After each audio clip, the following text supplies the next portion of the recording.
He found her. That was the only thought Zuri Coleman's mind could hold when she saw Marcus Reed standing across the ballroom. Not the crystal chandeliers overhead, not the 700 guests in silken diamonds, not the glittering Seoul skyline bleeding gold through floor-to-ceiling glass behind him. Just Marcus. Just that smile. The one that never meant anything good.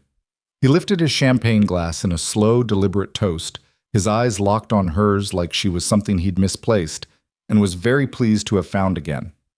Her stomach dropped 6 floors. Her hands went cold. 5 years. 5 years. A different continent, a different language, a different life. And he was standing 30 feet away in a ballroom in Seoul, South Korea, toasting her like she was his. If you have ever run from someone and spent every single day after looking over your shoulder, you already know exactly what she felt in that moment. This story is for every person who ever had to disappear to survive. Stay with us until the end. Hit that like button and drop your city or country in the comments below. Let us see how far this story travels. Subscribe so you never miss what comes next. Because tonight, one terrified woman is about to do something that will change everything. Now, let's go back to where it all began to fall apart. The Beko Foundation Charity Gala was the kind of event that Zuri Coleman had spent 3 years building her career around, not attending, but constructing from the ground up. The Han River shimmered 30 stories below the venue. The flowers cost more than her monthly rent.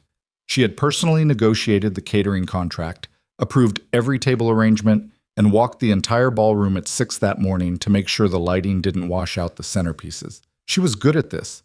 That was the one thing nobody could take from her. Not Marcus, not the 2 years she'd lost in Chicago, not the night she'd packed her son into a car seat at 3 in the morning with a busted lip and $60 and driven until the gas ran out, then driven some more. Zuri had rebuilt herself the hard way, the only way that actually holds. And event planning in Seoul had given her something she hadn't felt in a long time. Competence. Invisible, anonymous, professional competence. Nobody here knew her history. Nobody here looked at her the way people in her old Chicago neighborhood had looked at her after Marcus was done with her. That mix of pity and discomfort that made her feel like the problem instead of the victim. Here, she was just the woman who made things run perfectly. She had been adjusting the placement of a champagne display near the East Corridor when she felt it, that specific physical sensation of being watched. Not the idle, wandering attention of a crowded room, but something targeted. Something that knew her. She turned. And there he was. Marcus Reed looked exactly the same. That was the worst part. She had fantasized, in her weaker moments, that he would have deteriorated somehow. That whatever rottenness lived inside him would have eventually worked its way to the surface. But Marcus was still handsome in that deliberate, assembled way. Tailored charcoal suit, fresh fade, jaw set with the particular confidence of a man who had never once believed consequences applied to him. He was watching her across the ballroom with that smile. Patient, possessive. The smile that said, "I knew I'd find you eventually. I always do." Her champagne flute slipped in her fingers. She caught it before it fell, but barely. He raised his glass. She turned away. Her legs were already moving, navigating through the crowd on autopilot, professional muscle memory carrying her body while her brain screamed. She slipped behind a column near the serving station, pressed her back against the marble, and breathed. In, out. Her heart was hammering so hard she could feel it in her jaw. He was here. In Seoul. At this event. Her event. It was not a coincidence. Marcus Reed did not do coincidences. He did not stumble into things. Everything he did was deliberate. Every entrance, every smile, every hand on a shoulder that started gentle and ended like iron. She knew that better than she knew her own name. 5 years of distance, and she still recognized his particular brand of intention the way you recognize the smell of smoke before you see the fire. She pressed her palm flat against the column and tried to think. Her phone. She could call... Who? The Korean police? And tell them what exactly? That her American ex-boyfriend was standing at a charity gala he had every legal right to attend? That he'd looked at her? That he'd smiled? She had tried explaining Marcus to authorities before. She knew how that conversation ended. She needed to get to the back offices. She needed to get her bag, get her phone, call her neighbor Ji Young, make sure her son Elijah was still asleep in his bed, and then Zuri, his voice, right behind her. She had not heard him cross the room. That had always been one of the things that unnerved her most about Marcus. How quietly he moved for a big man. How he materialized. She turned around slowly because turning away was no longer an option. "You look surprised." He said it like it was funny, like her fear was a little joke they were sharing. "Marcus." Her voice came out steadier than she expected. She was grateful for that, even as her hands were shaking inside her clutch. "You cut your hair." He tilted his head, examining her the way someone examines a piece of furniture they used to own. "It's different." "What are you doing here?" "Attending a gala." He spread his hands. "Reasonable, blameless. Client invited me. International consulting work takes you everywhere these days. You know that." He paused. "How's the boy?" The way he said it. The way he said the boy. Not Elijah's name, never his name. Always the boy. Like Elijah was a possession in the dispute rather than a 5-year-old child who had nightmares about raised voices. Zuri felt something hot and ugly move through her chest. "Don't," she said. "Don't what?" Still smiling. "I'm making conversation, Zuri. Catching up. That's allowed." He stepped forward, closing the distance between them by exactly the amount that would look casual to a passing observer. "You've been hard to find." "I wasn't trying to be found." "I know." He said it softly, almost gently, the way he always said the worst things. That hurt, honestly. "We didn't get proper closure." Closure, she almost laughed. Closure, the word that men like Marcus used when they meant she had left before he was finished. "I need to get back to work." She moved to step past him. His hand closed around her wrist, not hard enough to bruise, just enough to stop her. The grip was expert, refined by practice, enough to hold, gentle enough to look, to any observer glancing their way, like a man catching a woman's attention at a party. "I just want to talk." His eyes were flat behind the smile. "We can do it here, or we can do it somewhere quieter. Your choice." This was the part she remembered, this exact part. The moment where she'd always made the wrong decision, where the combination of his grip and his voice and the architecture of the situation had always made her feel like all the exits were already closed, like resistance was a performance that would only exhaust her before the outcome she couldn't prevent anyway. She was not going to do that again. She looked around the room, not for an exit, for something else.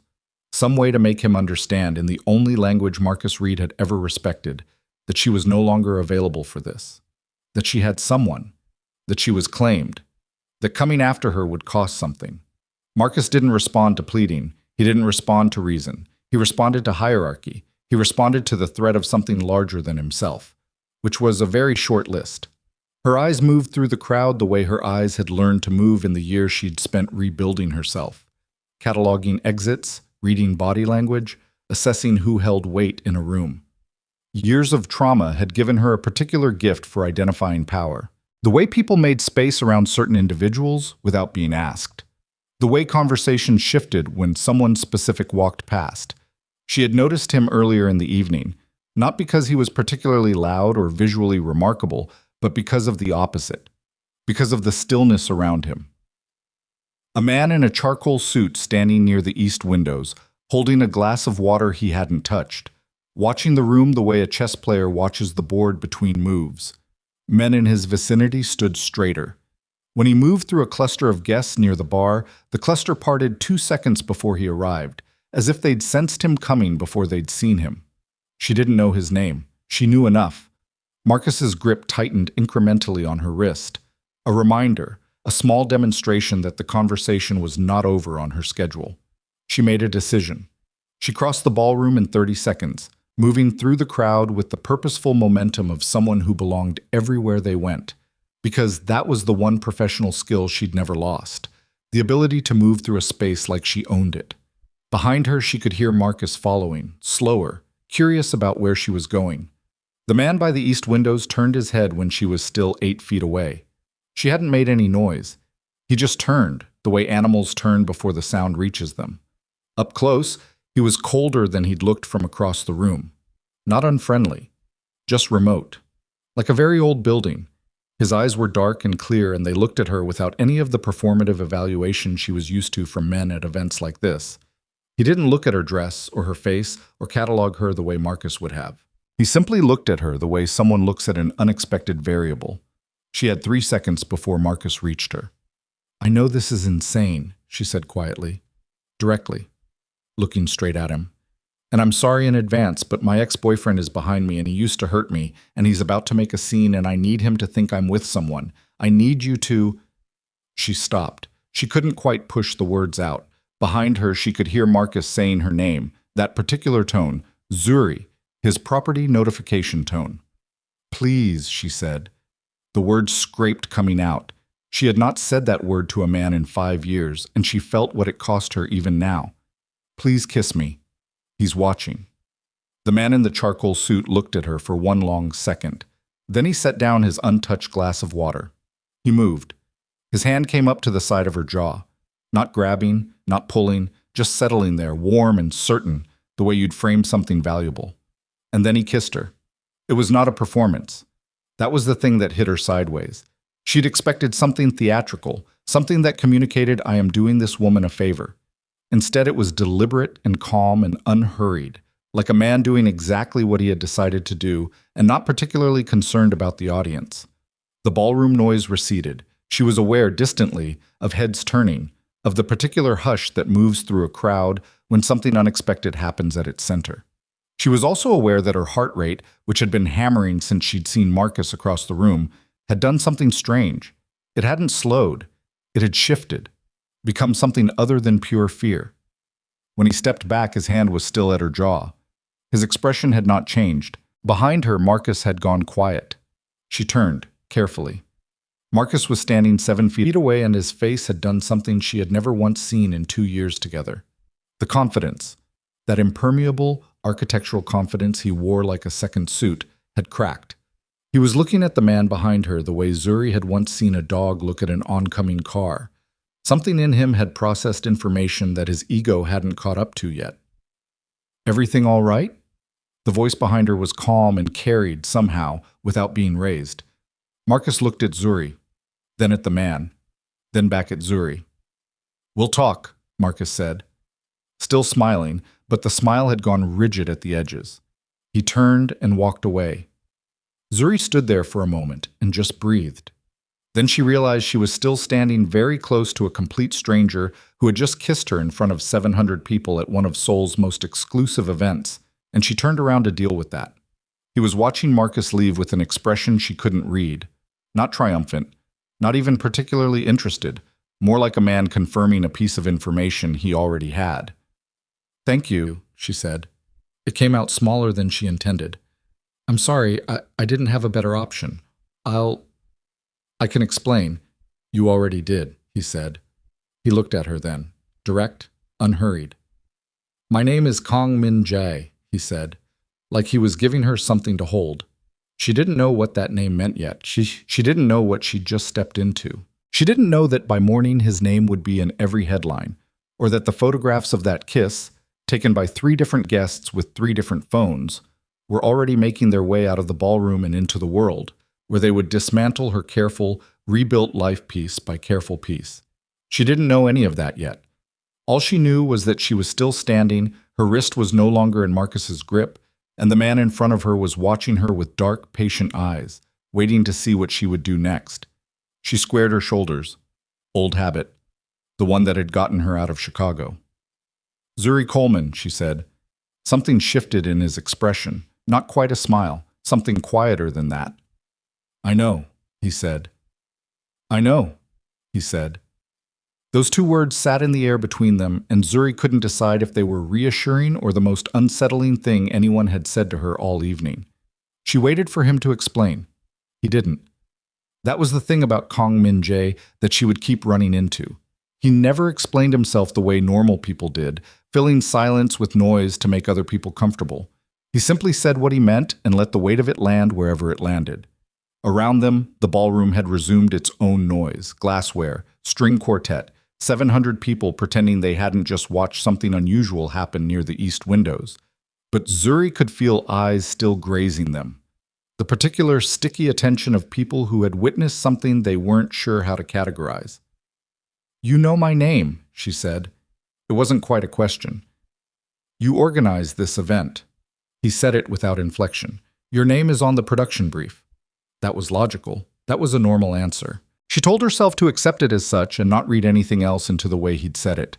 Like a man who had already processed several layers of information she hadn't caught up to. Right. She straightened, professional muscle memory kicking in again. Well, I should get back to... He'll try again tonight. She stopped. Min-jae was not looking at her when he said it. He was looking toward the far end of the ballroom where Marcus had disappeared into a cluster of guests near the bar. His expression was the same as before, that flat, observational calm. But something in his posture had changed, sharpened. Marcus, she said, he didn't leave angry. Min-jae finally looked at her. Men like that don't leave angry. They leave calculating. A short pause. He'll wait for you to be alone. Zuri's stomach did something unpleasant, because he was right. That was exactly what Marcus did. That was the architecture of his particular cruelty. He was not a man who made scenes in public if he could avoid them. He was a man who waited, who followed, who appeared in parking structures and elevator lobbies and the narrow hallways of apartment buildings where there were no witnesses and no cameras that worked. How do you... She stopped herself. Min-jae watched her decide not to finish the question. You should have someone walk you out, he said, and not an event staff member, someone he'd recognize as a deterrent. And who exactly do you suggest for that? He held her gaze for a moment. Then he lifted his chin almost imperceptibly toward a point near the entrance corridor. Zuri followed his eyeline and found two men she hadn't really processed before, large, still, positioned with the specific patience of people who were paid to be exactly where they were, not security in any hired catering company sense, something else entirely. You're men, she said. Yes. She looked back at him. I don't know you. No. I can't just accept, she exhaled.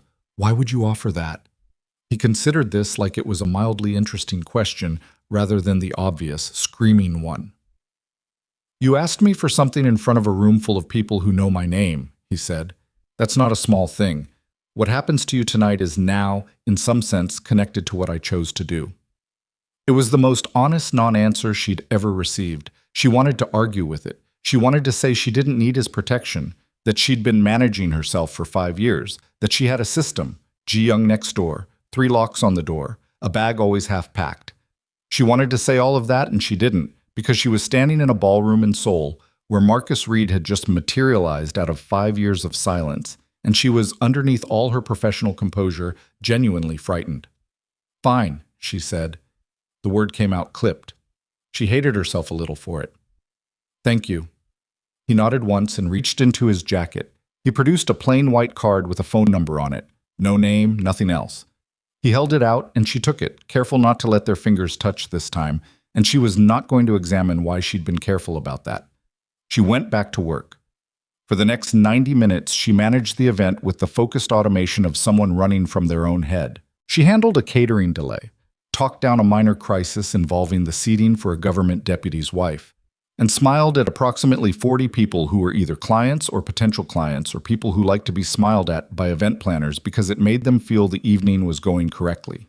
She did all of it while keeping Marcus in her peripheral vision whenever he was visible and noting, with a cold and practiced efficiency she'd developed over 2 years of necessary vigilance, when he wasn't. At 10:47 he left the ballroom. At 10:48 she found her hands were shaking again. She finished the note she was writing to the catering supervisor, set down her pen, and took out Min-jae's card. She stood there looking at the number for 15 seconds. Then she called Ji-young instead.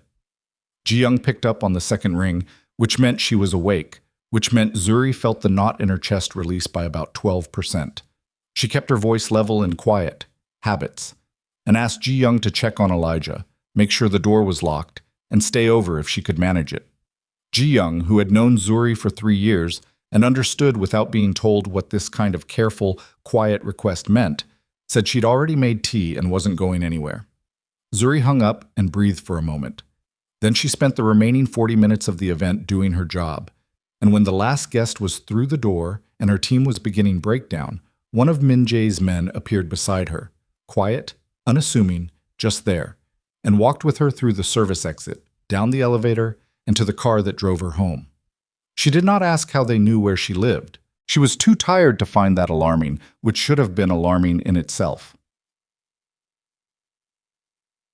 The photographs were already online by midnight. She didn't know this yet when she checked on Elijah.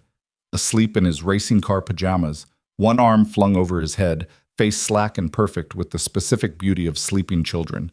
And she didn't know it when she pulled off her heels in the kitchen and stood on the cold tile in her bare feet, and finally let herself feel the full weight of the evening. She stood there for a while, just feeling it.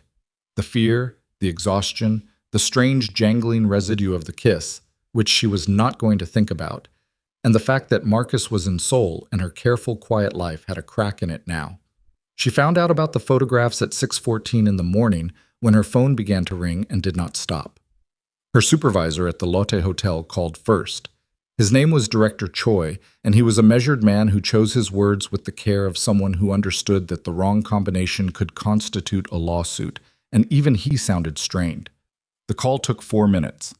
By the end of it, Zuri understood that she had been suspended pending review, that the hotel could not have its event planning staff generating tabloid coverage, and that the photographs in question depicted her in what was being described in the Korean entertainment press as an intimate encounter with a man whose name she was apparently supposed to know and didn't, not fully, not yet.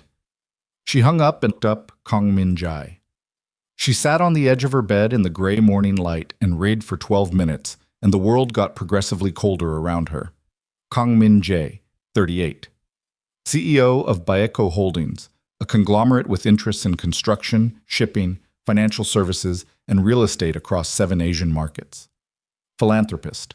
Board member of 3 foundations. Photographed at government dinners. Photographed with politicians. Photographed with other men whose names she didn't know, but whose photographs had a particular weight to them.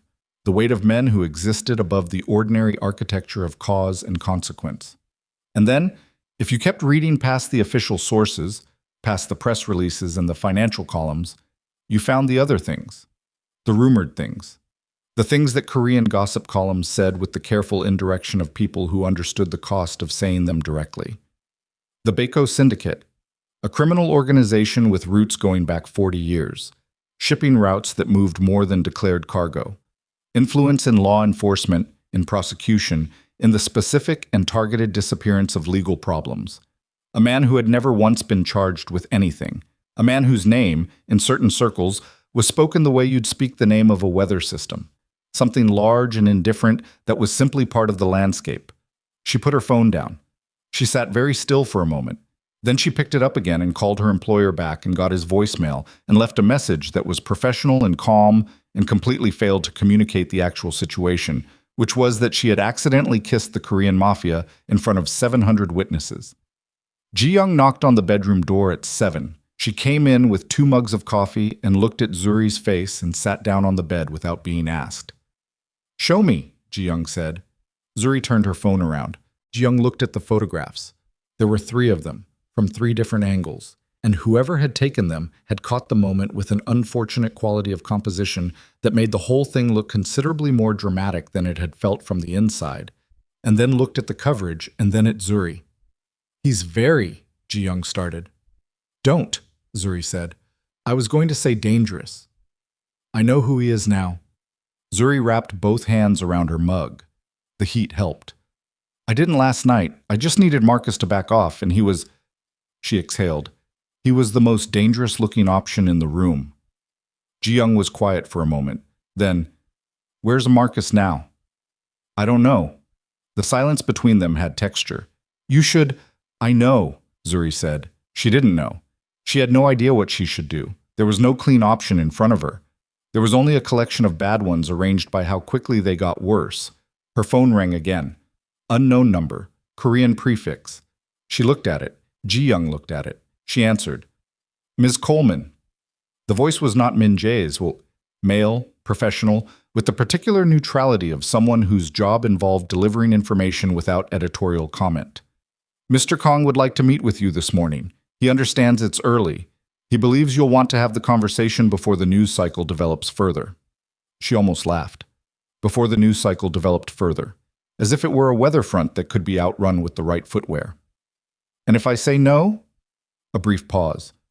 "That's entirely your choice. He'd asked me to tell you, however, that Marcus Reed checked into the Hotel Shilla last night under a company card registered to a Chicago-based consulting firm. The reservation is for 3 weeks. 3 weeks. The number hit her the way cold water hits you. Total, immediate, inescapable. Where? She said. The address was in Jongno, an older building, unremarkable from the street, which Zuri suspected was intentional. The man who met her in the lobby was not the one who'd called. He was younger, quieter, and walked with the specific economy of movement of someone who had trained the unnecessary entirely out of his body. He brought her up 4 floors in an elevator that required a key card she hadn't seen him produce until it was already in his hand. The room they entered was clean and spare in a way that felt deliberate. No art on the walls. A long table, chairs, windows with the blinds half drawn against the morning. Min-jae was standing by those windows with a cup of what she assumed was coffee, and he turned when she came in with the same unhurried attention he'd had the night before, like a man who had simply continued being the same person between then and now. She had not slept. She was wearing yesterday's earrings and the blazer she'd grabbed off the hook by the door, and she was aware, very specifically, that she looked like someone who'd had a difficult night. She decided not to care about that. "I've been suspended," she said. She didn't sit down. "I know." He gestured toward the table. "Sit down, Ms. Coleman." "I'd rather—" "Please sit down." Not a command. Not quite. But something in it was not optional either. She sat. He sat across from her and set down his cup and looked at her the way she was beginning to recognize as simply his way of looking. Complete, careful, without the social lubricant of a smile or a softening expression. "Your employer will reinstate you," he said. "The photographs are being addressed." Addressed? Removed from the primary platforms. The editorial contact at 2 of the outlets has been spoken to. She stared at him. "Shit. You can't just—" "It's already done." The thing that frightened her was not that he'd done it. The thing that frightened her was how he said it. Not with satisfaction, not with the particular peacocking of a powerful man showing off his power, but with the flat matter-of-factness of someone reporting a completed errand. "Marcus Reed," she said. "Yes?" "You know about him." "I know enough." He picked up his cup, drank. "He has a record in Illinois. 2 dropped charges, 1 expunged. He's been in Seoul for 11 days. He flew in from Chicago via Tokyo." He paused. "He's been to your neighborhood twice. Your building, once." The room was very quiet. "You've been watching me," she said. "I had someone confirm your situation after last night. There's a difference." "Is there?" He looked at her steadily. "Yes." She wanted to be angrier than she was. The anger was there, she could feel it, clean and real. The anger of a woman who had spent 5 years making herself untrackable and had ended up in a room where a man she'd met 10 hours ago was telling her where her ex-boyfriend had been for 11 days. But underneath the anger was something colder and more honest, which was the knowledge that everything he'd just told her was information she hadn't had, and that the having of it changed what was possible. "What do you want?" she said, flat, direct, the way she'd learned to ask questions that mattered. He considered that for a moment. Not performing consideration, actually considering. "Nothing from you," he said. "Last night complicated a situation I prefer to keep uncomplicated. The photographs connect us publicly. That has consequences for both of us, which I'm better equipped to manage than you are. I'd prefer to manage them." He paused. "That's not generosity, it's efficiency." It was the most honest thing anyone had said to her in recent memory, which was a strange thing to find reassuring. "Marcus won't stop," she said. "No." 3 weeks. He booked 3 weeks. "I know." "My son is 5 years old." She said it quietly, not performing vulnerability, just laying out the actual situation. "Marcus has never met him. I left before Elijah was born. Marcus doesn't know he exists, or didn't, and I need it to stay that way." Something in Min-jae's expression changed, not dramatically. A small shift, like a degree of temperature.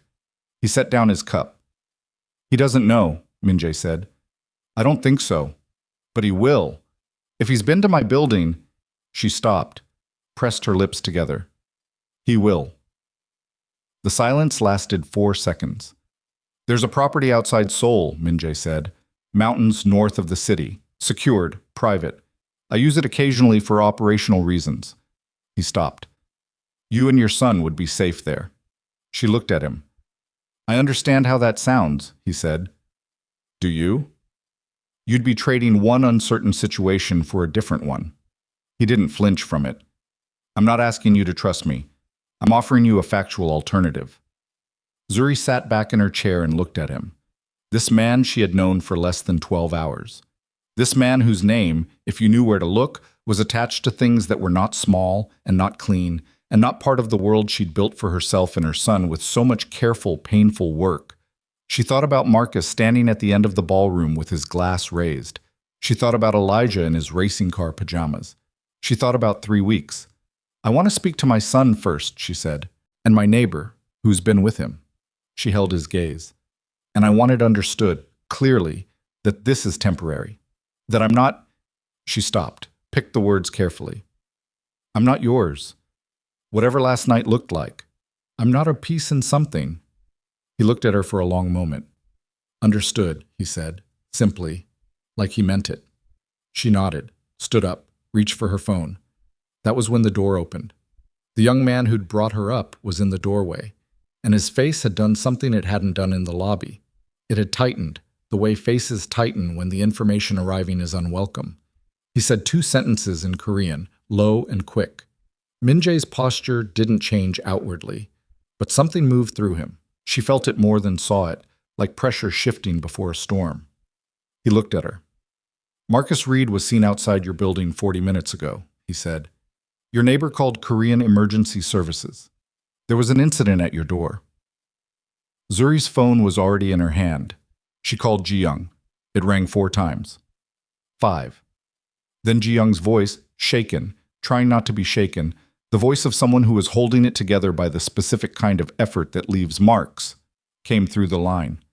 He knocked, Ji-young said. He said he just wanted to talk. I didn't open the door, I didn't… Elijah was in the bedroom. He didn't hear, he's fine. But Zuri…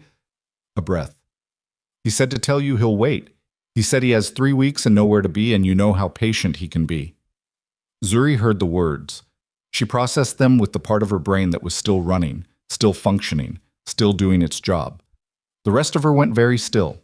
She lowered the phone. Min-jae was watching her. He didn't ask what was said. He could read the answer clearly enough.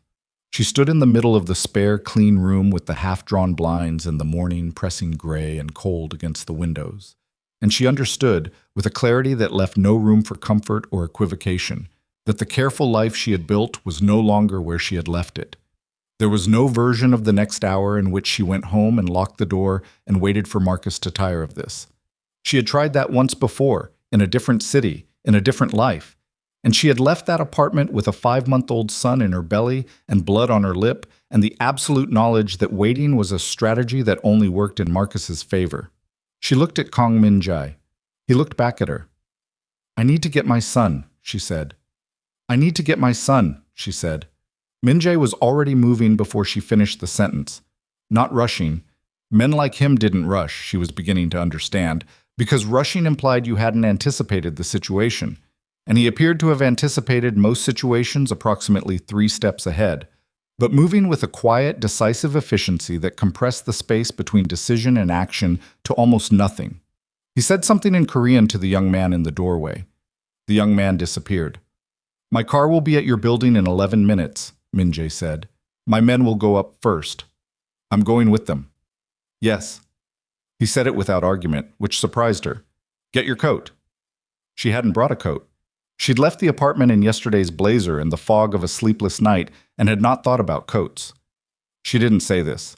She just followed him out of the room and into the elevator and down through the unremarkable lobby, and the cold Seoul morning hit her the moment the door opened. Raw, damp, the particular gray of a city not yet fully awake, and she walked into it and kept moving.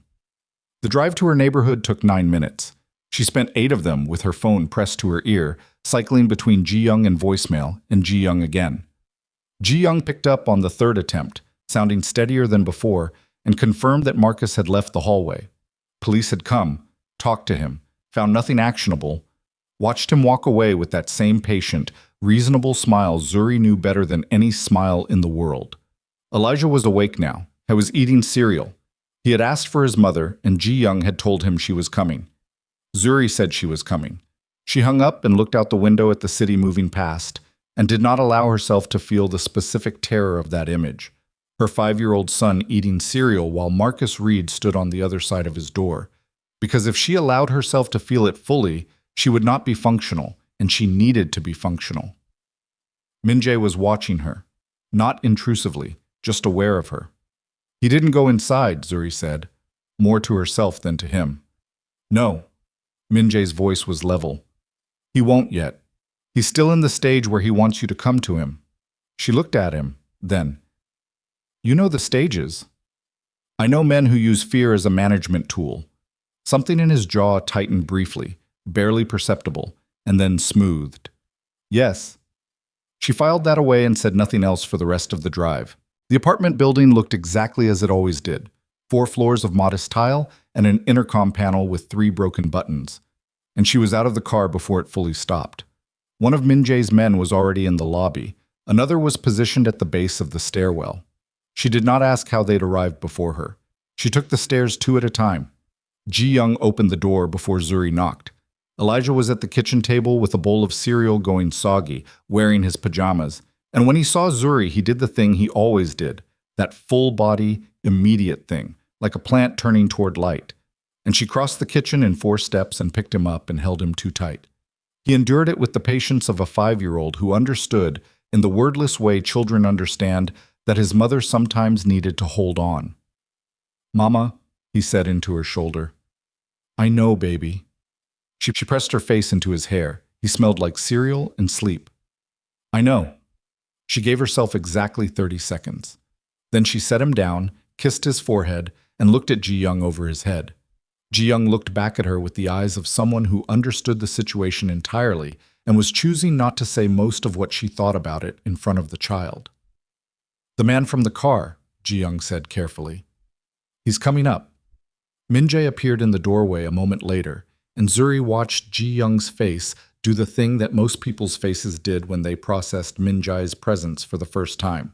A brief, involuntary recalibration.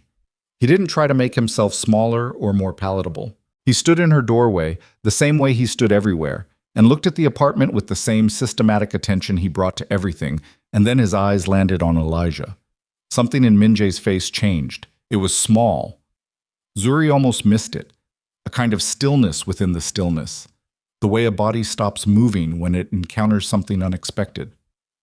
Elijah had climbed back onto his chair and was eating cereal again, and looking at Min-jae with the frank, fearless curiosity of a child who had not yet learned to read the particular kind of danger Min-jae represented. Hi, Elijah said, with cereal in his mouth. Min-jae looked at him for a moment.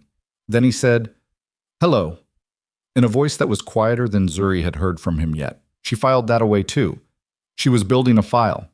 She packed in 11 minutes.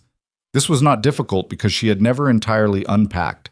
Another leftover habit, bags that lived half-ready, under beds and on high shelves. The permanent readiness of someone who had learned that safety was not a fixed address. She packed Elijah's things first, then her own. Ji-young helped in silence, folding things with the quick, neat efficiency of someone who'd done this kind of packing for a friend before and hated every minute of it. At the door, Ji-young grabbed her wrist. Call me, Ji-young said, low, fierce. Every day. Every day, Zuri said. Ji-young looked past her at Min-jae, who was waiting in the hallway with the focused stillness of a man who knew how to wait. Then back at Zuri. There was a question in her face she wasn't going to ask in front of Min-jae. Zuri answered it anyway. I know what I'm doing, Zuri said. She was not entirely sure this was true, but she said it the way you say the things you need to be true.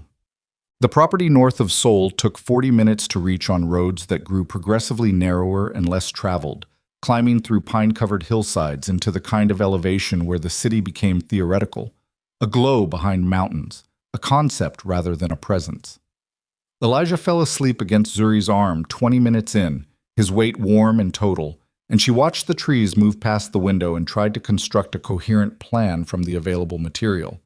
The estate, when they reached it, was not what she'd expected. She'd expected something ostentatious, the mafia movie architecture of a man who needed to demonstrate his power through the dimensions of his possessions. Instead, it was spare. Long, low buildings in dark stone, set against the hillside, with the particular deliberateness of something designed to be difficult to see from any approach. Security was present, but not visible unless you were looking for it, and she was looking for it because she was always looking for it now. Inside was warm, clean. A staff member she did not catch the name of showed her and Elijah to a set of rooms on the eastern side. A bedroom for Elijah with a small attached room for herself. Windows looking onto a garden that was gray and bare in the winter cold. Elijah woke up when they moved him from the car, assessed his new surroundings with the adaptive pragmatism of a child who had moved enough times to understand that new places were just places, and asked if they had cereal. They had cereal. Zuri spent the first day doing what she always did in new environments, mapping it. She walked the corridors she was permitted to walk, noted the ones she wasn't, counted the staff, assessed which ones looked at her with neutral professionalism and which ones looked at her with the particular wariness of people uncertain why she was here. She spent 2 hours in the garden with Elijah, who found a frozen bird bath of tremendous personal interest and required supervision to prevent the kind of scientific investigation that would result in wet sleeves. She saw Min-jae briefly in the late afternoon. He appeared in the corridor outside the main room where she'd been trying to work on her laptop. The suspension didn't suspend the outstanding deliverables on 3 other contracts she was managing, and he stopped as if he'd happened past rather than sought her out. "Everything is adequate?" he asked. "It's fine." She looked up from the screen. "Thank you." He nodded. He was about to move on. She could see the decision forming, and she said, "How long?" He stopped. "How long are we here?" she said. "I have contracts. I have a job, suspended or not. Elijah has a routine." She kept her voice even. "I need a timeline." He looked at her for a moment. "A week. Possibly 2. And Marcus?" "Is being handled." She held his gaze. "What does that mean, handled? I want to understand what that means." A pause. "It means that by the end of this week, staying in Seoul will no longer be a viable option for him." She thought about asking further and decided she didn't want the answer. There was a line between what she needed to know and what she was better off not knowing, and she was already standing closer to it than she'd ever intended. "Okay," she said. She went back to her laptop. He left. That was how the first 3 days went. Careful, provisional, structured around Elijah's needs and her work, and the strange domestic grammar of a heavily secured mountain estate where the man who owned it appeared for brief intervals and then disappeared into the parts of the building she didn't have access to. On the 4th morning, she found him in the kitchen at 6 a.m. This surprised her because she had not imagined him as someone who existed in kitchens at 6 a.m. He was standing at the counter with coffee, still, looking out the window at the garden where frost made the dead grass silver, and he was not doing anything else. Not on his phone, not reading, just standing there looking at the frost with his coffee. He heard her come in. He didn't turn immediately. "Elijah sleep all right?" he asked. She stopped. "You heard him last night?" "The rooms share a wall on this side." A pause. "Bad dream?" She went to the coffee. "He has them sometimes. He's fine." She poured and stood on the opposite side of the counter, and they both looked out the window at the frost. And it was the first time in 4 days that the distance between them had felt less architectural, less like 2 people carefully managing the terms of an arrangement, and more like, she didn't have a word for what it felt like. 2 people standing in a kitchen early in the morning because neither of them slept easily. Something like that. "You had them too," he said. Quiet. Not intrusive, just accurate. She looked at him. "The first night," he said. "I heard." She didn't answer immediately.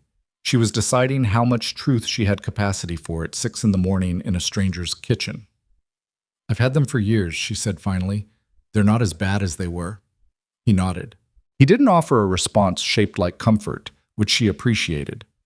"You built all this," she said, gesturing without gesturing, meaning the estate, the organization, all of it, after what happened to you when you were young. She'd read enough those first days to know the outline, even if she didn't know the specifics. To make sure you were never powerless again. He looked at her. There was something in his face she couldn't quite name, not surprise, because she didn't think he surprised easily, but something adjacent to it. "Yes," he said. "Does it work?" A long pause. Some days. She nodded and drank her coffee and didn't push further, and he didn't either, and they stood there in the early morning with the frost outside and a silence that had gone from loaded to almost companionable. That was when his phone rang. He answered it immediately. One ring, like he'd been waiting. And the conversation that followed was in Korean, fast and low, and Zuri watched his face close down with the speed and completeness of a door slamming. Whatever it was not good. The quality of his stillness changed, from the ordinary stillness she was getting used to into something harder, the stillness of someone calculating at speed. He hung up. He looked at her, and there was something different in his eyes. Not fear. She suspected he'd excised fear from his available responses some time ago, but something that looked around the edges like caution. "What?" she said. "There's been a development with Marcus." Her stomach tightened. "What kind of development?" "He's made contact with the Jong-un family." She didn't know the name. She said so. "They're a rival organization," Min-jae said, setting down his coffee with careful precision. "They have been looking for leverage against the Baeko syndicate for 8 months. Marcus approached them yesterday through an intermediary." A pause. "He offered them information. Zuri's location and routine, a man who knows things about internal Baeko operations. He said he could deliver both." She stared at him. The kitchen felt like it had gotten smaller. "He doesn't know where I am," she said. "No, not yet." Min-jae's jaw was tight. "But the intermediary he used, a man named Park, who operates between organizations, Park has sources that have been inside this property before." The implication settled over her like cold water. "You think someone here told Marcus where I am?" she said. "I think it's possible someone told Park." "Who told Marcus?" He looked at her steadily. "Yes." She put down her coffee because her hands had started that specific trembling, not fear trembling, rage trembling, the particular vibration of a body that has absorbed more violation than it knows what to do with. "Someone in your own organization," she said. "Yes." "And the information about Baeko operations?" She stopped. "Marcus doesn't know anything about Baeko operations. He's been in Seoul 11 days. He doesn't have a source inside your—" She stopped again. Slower this time. Something was assembling in her mind that she didn't want to look at directly but couldn't avoid. "Unless the source isn't Marcus." Min-jae said nothing. "Unless Marcus isn't the one offering the information." She heard her own voice going flat and careful. "Unless someone in your organization went to the Jong-un family and used Marcus as cover, as a way to—" "There are people within the Baeko organization," Min-jae said carefully, "who believe that my attention has been compromised, that I've introduced a vulnerability." His eyes met hers. "You." The word landed in the room and stayed there. She understood it fully in the space of 3 seconds. She was not just a woman who had taken refuge in a powerful man's mountain estate. She was a liability, a crack in an otherwise sealed surface, and someone inside that surface, someone who had access to Min-jae's movements and properties and operational details, had decided to exploit the crack. "Who?" she said. "I don't know yet." "But you have a suspicion." A pause that lasted long enough to be its own answer. "Park Soo-hyun," he said finally. "My operations director. He's been with the organization for 12 years. Something crossed his face. Brief, painful, quickly contained. "He was there the night of the gala. He was the one who organized the perimeter around your building. He was the one who knew where she'd gone. He was the one who could have told someone exactly where she was." Zuri stood in the kitchen of a Mafia Boss's mountain estate, 40 minutes from Seoul, with her 5-year-old son asleep in the next wing, and felt the specific horror of understanding that the danger she'd run from had been replaced by a danger she was standing inside. "I need you to tell me something," she said. Her voice was steadier than she deserved. "Honestly." He waited. "Is my son safe right now, in this building, at this moment?" Min-jae looked at her for a long 3 seconds. "I'm going to find out," he said. "Right now." He left the kitchen at a pace that was not quite a run, but had abandoned all pretense of calm, and she stood there for 2 seconds. 1, 2. And then she was moving too, back down the corridor, because whatever answer he was about to find, she was not going to be standing in the kitchen when he found it. She pushed open Elijah's door. He was in his bed, asleep. his racing car pajamas. One arm flung over his head. She stood in the doorway and breathed. Then she heard it. From somewhere in the eastern corridor, the sound of raised voices in Korean, sharp and sudden, and quickly suppressed, followed by the kind of silence that follows something breaking. She heard Min-jae's voice, one short sentence, in a register she had not heard from him before. Cold in a different way than his usual cold. Not measured, not contained. The cold of something that had been decided. She stepped back from Elijah's door and looked down the corridor. Park Soo-hyun was standing at the corridor's end. He was a lean man in his mid-40s who had moved through this building for 4 days with the quiet competence of someone who belonged in it completely. He was looking at Zuri now. Not at Min-jae, who was 2 steps away from him, at Zuri. And his face held something she recognized because she'd spent 2 years learning to read expressions that contained more than they showed. Calculation, and beneath the calculation, the specific unsteadiness of a man who had made a bet and was only now fully understanding what losing it would cost. He had used her. Used her presence here as a pressure point, as a bargaining chip, as a signal to a rival organization that Kang Min-jae had finally made a mistake he couldn't clean up. She looked at this man who had organized the cars that protected her, who had known where she was every minute, who had, she understood now, cold and clear, passed some piece of that knowledge sideways to someone who would use it to get her son killed or taken or leveraged. Because that was the currency in this world, and she had walked into it willingly with her child in her arms. Min-jae stepped between her and Park. "Go back to your room," Min-jae said to her. Quiet. Absolute. "No," she said. Just as quiet. Just as absolute. He turned and looked at her.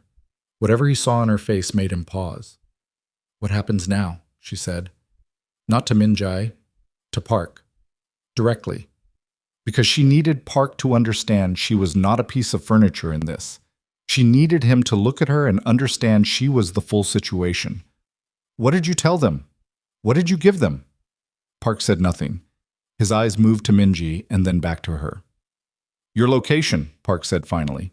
His voice was professionally neutral, a man who had decided that composure was the only thing left available to him, and that the child exists. The child exists. Those 3 words did something to the room.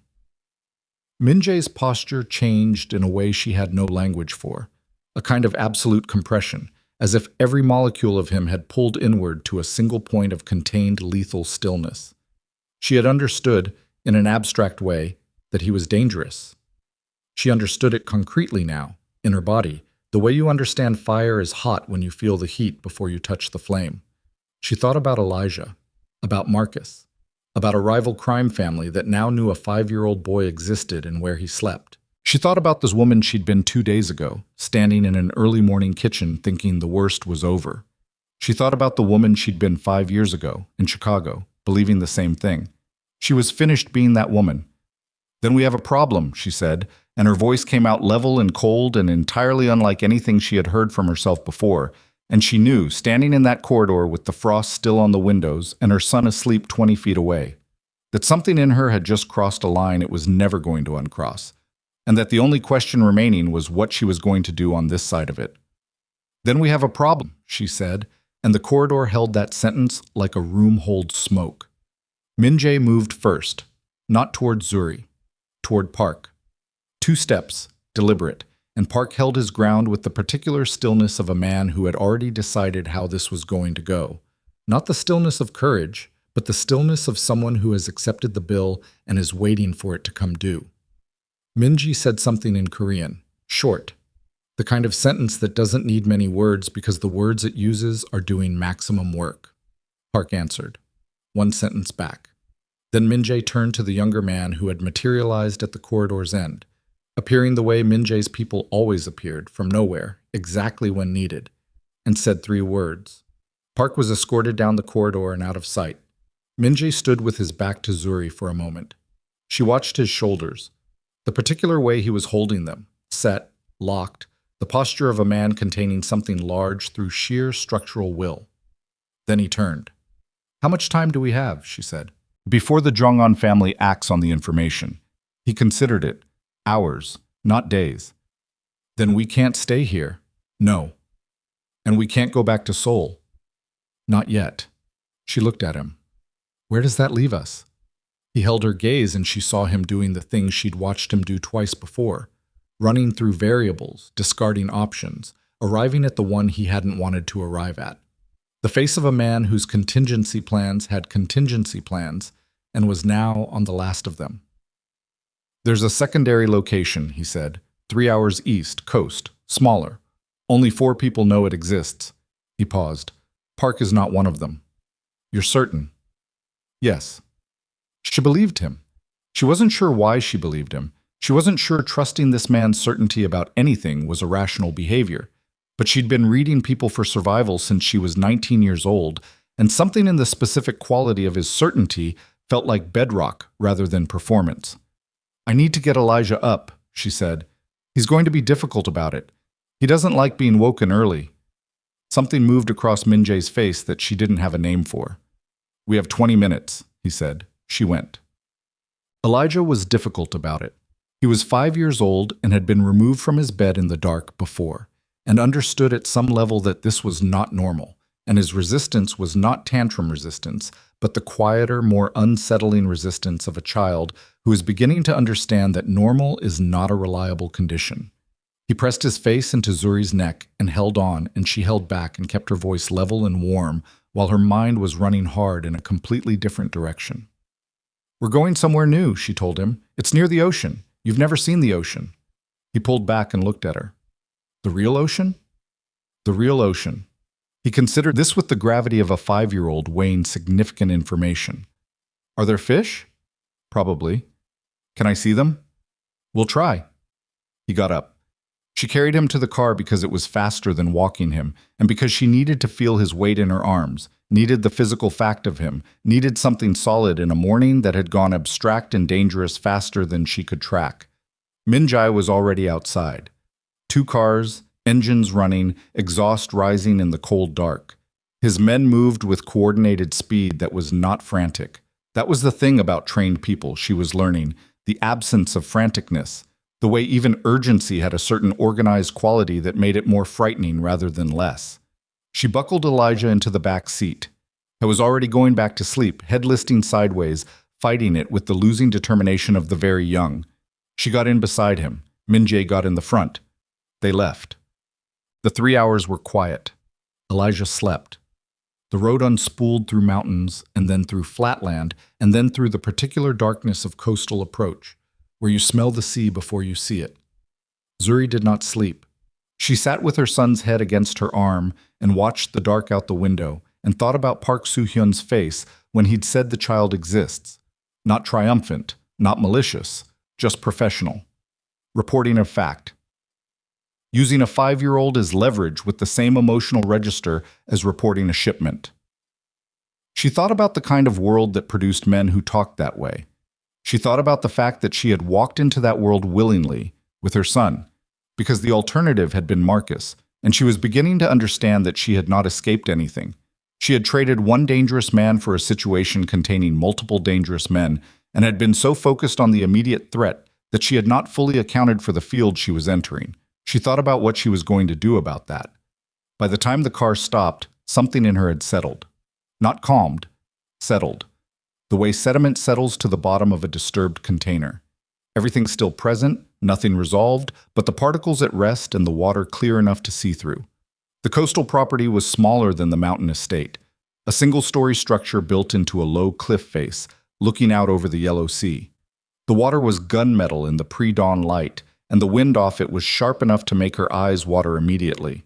Elijah woke when she lifted him from the car, looked at the sea and said, "Oh," in a voice of such complete and uncomplicated wonder that it temporarily dismantled every other thing she was feeling. Inside, she put him back down. He slept. She went to find Min-jae. "Well, I was in the main room with 2 of his men and a laptop and a phone pressed to his ear. And when she came in, the conversation shifted. Not stopped. Shifted. The particular shift of a person moving into a different register because the audience has changed. He finished the call in under a minute. His men looked at her with the neutral assessment of people who had received some kind of update about her status that she hadn't been told. She sat down. She didn't wait to be invited. "Tell me what's happening," she said. Min-jae set down his phone. The Jong-un family moved on the mountain property 2 hours after we left. The sentence landed clean and cold. 2 hours, she said. We had more time than I projected. They were cautious. He said it without satisfaction. The property is empty. They'll know we moved. Will they look for us here? Eventually, not immediately. He met her eyes. We have time to deal with this before it reaches us here. Deal with it, she said. Meaning what exactly? He was quiet for a moment in a way that meant he was deciding how much to tell her rather than deciding what he thought. Don't do that, she said. He looked at her. Don't calculate what I can handle, she said. I'm in this. My son is in this. I need to understand what's happening. Something shifted in his expression, a kind of recalibration. He pulled out the chair across from her and sat down, and for the first time since she'd met him, he had the look of a man setting something down rather than carrying it. Marcus made a specific offer to the Jong-un family, he said. Not just your location. He offered to help them take Elijah. The room didn't move. She didn't move. Her lungs continued their work. He told them Elijah was leverage, Min-jae continued, that if they had the boy, I would… He stopped. A precise, deliberate stop. That I would make concessions to get him back. She heard everything in that pause. Everything it implied about what Marcus had correctly identified, that Min-jae's behavior toward her and her son had already communicated something he hadn't intended to communicate, that she had become, without either of them deciding it, something more than a logistical problem. Marcus figured that out in 11 days, she said. Marcus is not stupid, Min-jae said, flat. I underestimated his intelligence. That was a mistake. She looked at this man who apparently did not make mistakes often and was telling her about one directly and without softening it. So what now? Marcus is meeting with the Jong-un leadership tonight, a warehouse at the port of Incheon. The meeting was arranged through an intermediary, and the location has been confirmed by 2 separate sources. Min-jae's voice had taken on that flat operational quality. It will be the last time Marcus and the Jong-un principals are in the same building. That meeting cannot be allowed to conclude. She understood what he was saying. She sat with it for a moment. Elijah, she said, stays here, with 2 of my men who have been with me for over a decade and whose loyalty I am certain of. The only 2 I am certain of right now. She looked at him. You're going? Yes. And if it goes wrong? Then the men here have instructions to get you and your son to a specific location with resources and documents already prepared. He held her gaze. You'd be able to build a life, somewhere else, somewhere safe. She sat with that for a moment too. I'm coming with you, she said. The answer was immediate. No. Marcus? No, Zuri. Marcus is doing this because he cannot accept that I left. Everything that's happening, the Jong-un family, the risk to you, Park's betrayal, all of it, is downstream of the fact that Marcus Reed cannot let go of a woman who stopped being his years ago. Her voice was steady. If I'm in that building, it changes the dynamic. He expects me to be hiding. He doesn't know what I've become in the last week. Min-jae looked at her with those dark, clear eyes. What have you become? He said. Someone who's done running, she said. The silence lasted 7 seconds. She counted them. You stay behind me, he said. You follow instruction without delay.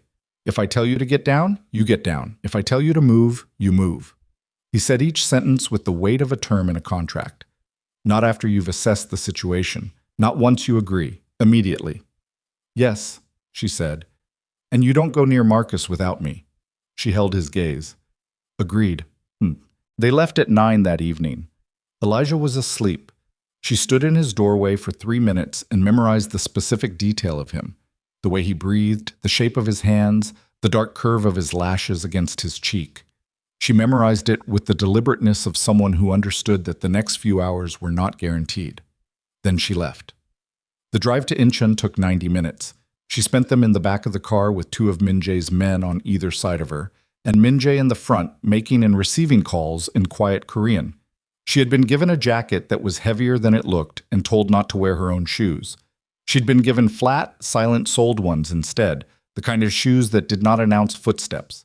She didn't ask whose they were. She was afraid. She was not ashamed of being afraid. Fear was information. Fear meant her nervous system understood the stakes. The goal was not to stop being afraid. The goal was to not let fear make the decisions. She had learned that lesson in a therapist's office in Chicago 2 years ago. She had not expected to be applying it in an Incheon dockyard. The port materialized around them as they entered the industrial waterfront, crane towers rising against the night sky, stacks of shipping containers in the dark, the specific smell of brine and engine fuel and wet rust. The car stopped 4 blocks from the warehouse address. Min-jae turned in his seat. "They'll have people on the perimeter," he said. "We go in from the water side. There's a service entrance that hasn't been used in 3 years." He looked at her specifically. "It will be tight and it will be loud when it starts. There will be a moment early where the instinct is to freeze. Don't." She nodded. He looked at her for a moment longer than the information required. Then they got out. The approach took 20 minutes of movement through container alleys and along a chain-link fence line that paralleled the waterfront.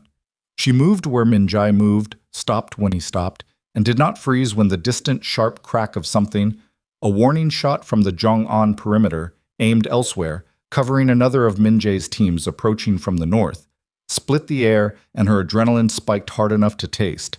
She breathed through it. She kept moving.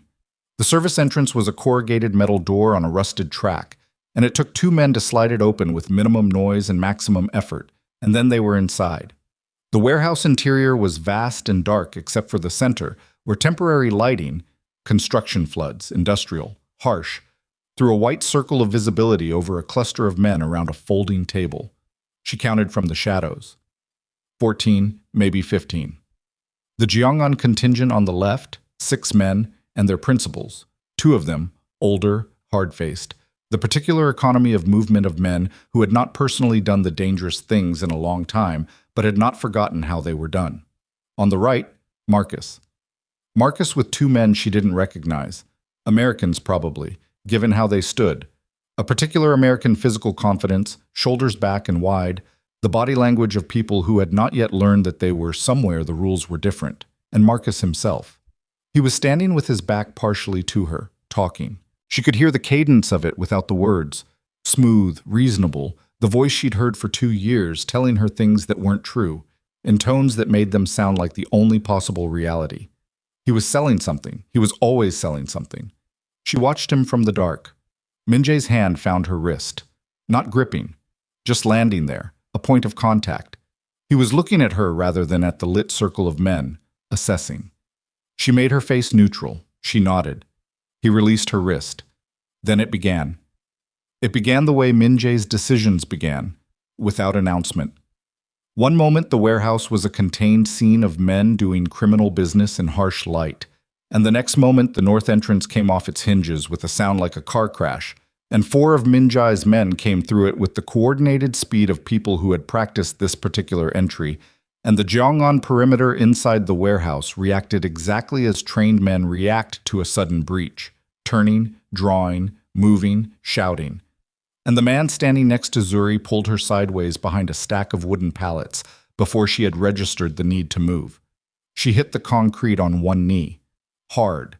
The pain was immediate and sharp, and she filed it and looked around the edge of the pallets.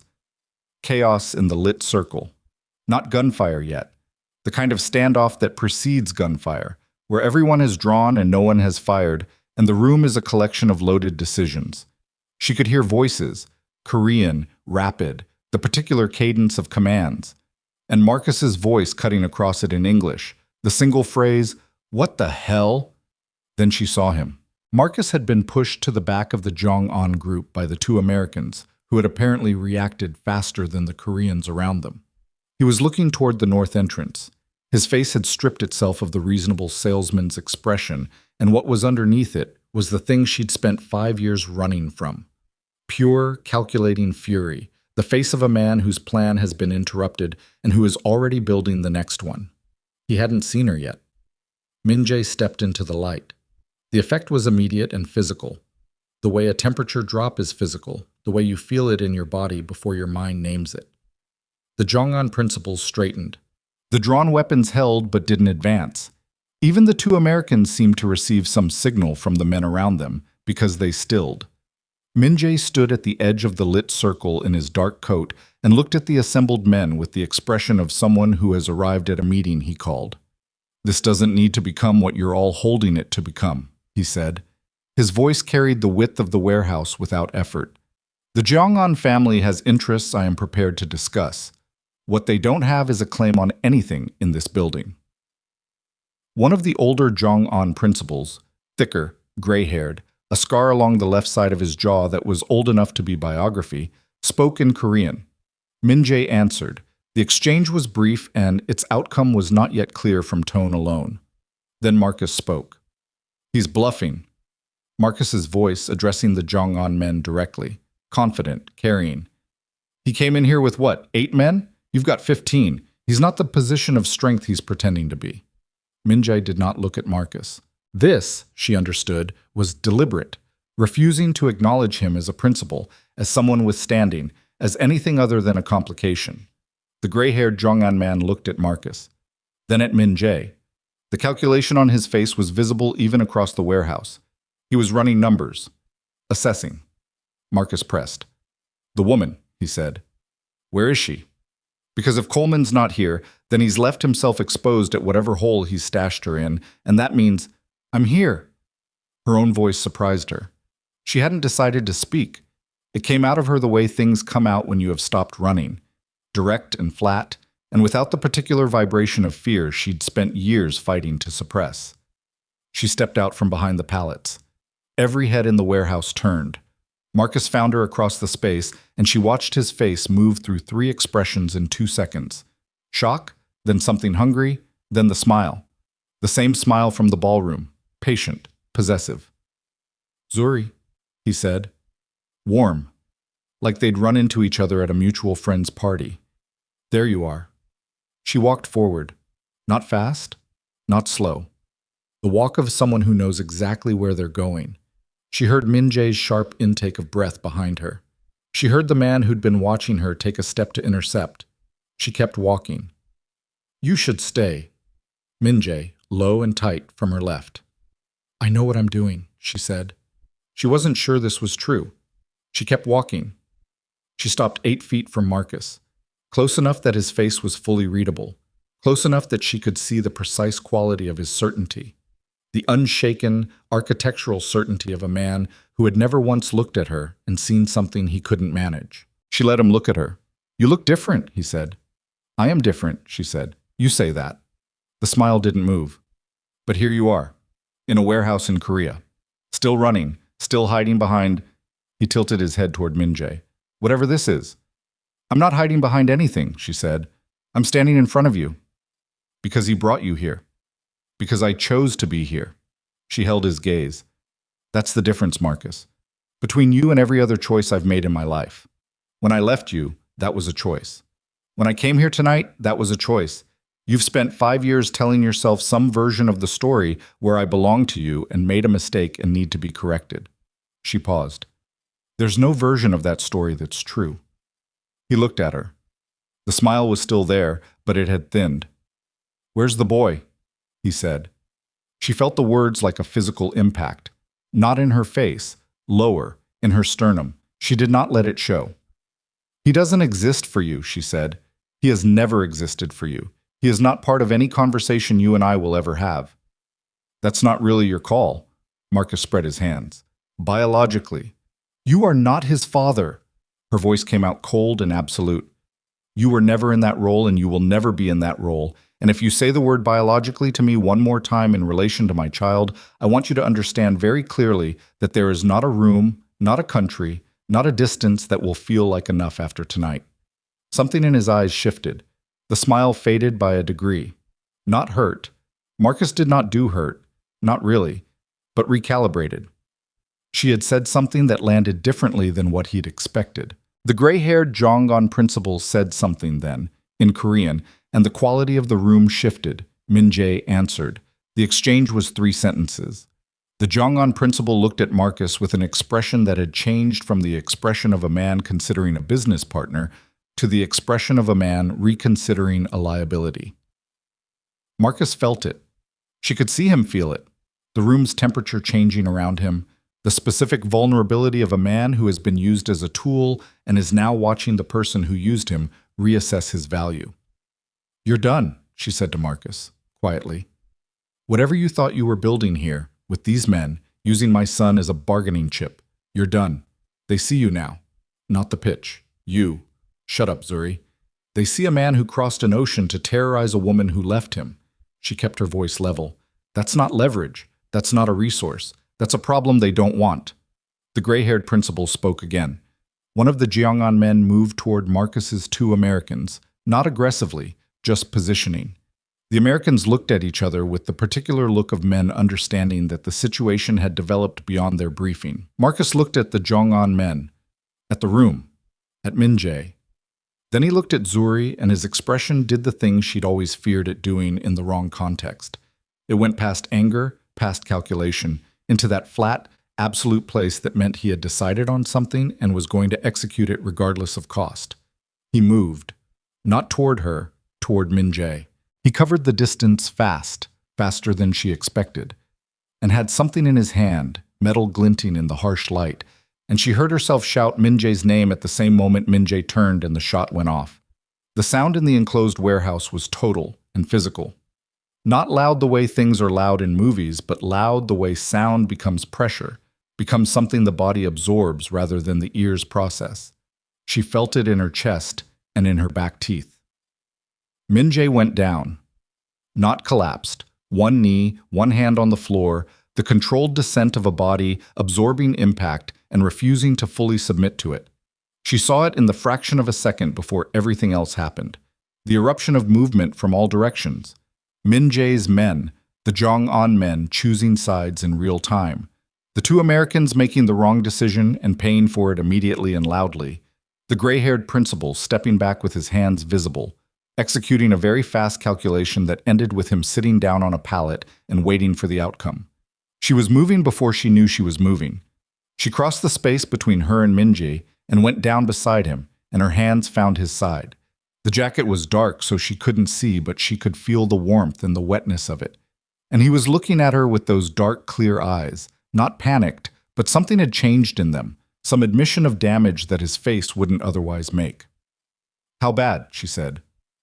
"Not fatal." His voice was tight, controlled. "Get down." "I am down." "Lower." His hand found her arm and pushed, not hard but directed, and she went flat behind a pallet as something snapped through the air where she'd been crouching. Marcus. She lifted her head enough to see him. He was being engaged by two of Min-jae's men, and he was better than she'd expected him to be. Marcus had always been physically capable. She'd learned that in the worst possible way. But he was not better than two trained men, and he was bleeding from a cut above his eye from something she hadn't seen, and the calculation in his expression had finally given way to something she had never seen on his face in 2 years together. Desperation. She looked at Min-jae. He was pushing himself upright with one arm, the other hand pressed to his side, and his face was the face of a man running on something that wasn't going to last. "Marcus's men," she said. "Down. Clipped. Both of them." The Jeongan, standing down. They're not invested in this outcome. He got to one knee. His jaw was set so hard she could see the muscle jump in his cheek. "I need to get up." "You've been shot." "I'm aware." He looked at her. "Help me up or move." She got her shoulder under his arm and stood, and he came up with her, and the sound that didn't come out of him was worse somehow than if it had. The sound of someone swallowing something that should have been given air. He was heavy against her for a moment, then redistributed his weight and stood mostly under his own power, and she kept her hand at his back anyway. Across the warehouse, Marcus had been brought down. Not killed. She could see him moving, being handled, being restrained. His face in her direction, finding her through the chaos with the unerring homing instinct of a man whose entire operational reality had just collapsed and was choosing, still, to locate this as her fault. She looked back at him. She did not look away. I was restrained now, on his knees, and one of Min-jae's men was holding him, and he looked up at her across the warehouse floor with blood running freely from the cut above his eye, and the desperation had curdled into something uglier, and she recognized it because she had seen it once before. The night she left. The last night. When he'd understood finally that she was actually going and had said the things he'd said. "You think this is over?" He was breathing hard, loud. "You think this is how it ends?" She walked toward him. She wasn't sure she'd decided to do that either. Her body just went. She stopped 4 feet away, close enough to see him clearly, close enough that he could see her just as clearly. "Yes," she said. "That's what I think." He looked up at her, and for a moment, a single, undefended moment, she saw underneath the whole structure of him. Underneath the patience and the calculation and the possessiveness and the cruelty, she saw the thing that had powered all of it, a man who could not survive the fact that she had chosen to exist without him. Not because he loved her, because her leaving had made him smaller, and men who built themselves out of the diminishment of others had nothing left when the diminishment stopped. She had spent 5 years afraid of this man. Looking at him now, on his knees on a warehouse floor in Incheon, with blood on his face and the ruins of his plan around him, she felt the fear leave her body. Not dramatically, not in a rush, just gone. Like a knot releasing, like a door finally fitting its frame. She turned back to Min-jae. He was looking at her with an expression she'd never seen on his face. Not the cool assessment, not the careful distance. Something open and raw and briefly unguarded. The expression of a man watching something happen that he hadn't calculated for, and finding that for once he didn't mind being surprised. He was pale. He was losing blood at a rate that was making her jaw tight. "We need to get you out," she said. "Yes," he said. "Can you walk?" "Yes." "You don't look like you can walk." "I can walk." He straightened, and it cost him, and he straightened anyway. "I've done worse." She wanted to say something. She wasn't sure what. There was too much in the way. The noise of the warehouse being secured around them, the industrial lighting, the smell of propellant and sea salt. His blood on her hand that she hadn't wiped off. She put her hand back at his side instead. Steadying. He let her. That was the thing she'd remember. Not the warehouse, not the shot, not Marcus on his knees. The fact that Kang Min-jae, who controlled everything within his reach, let her put her hand at his side and take some of his weight and guide him toward the exit. Outside, the night air hit them cold and clean off the sea. Behind her, she could hear Min-jae's men securing the scene. Voices, movement, the systematic sound of an organization closing a situation down.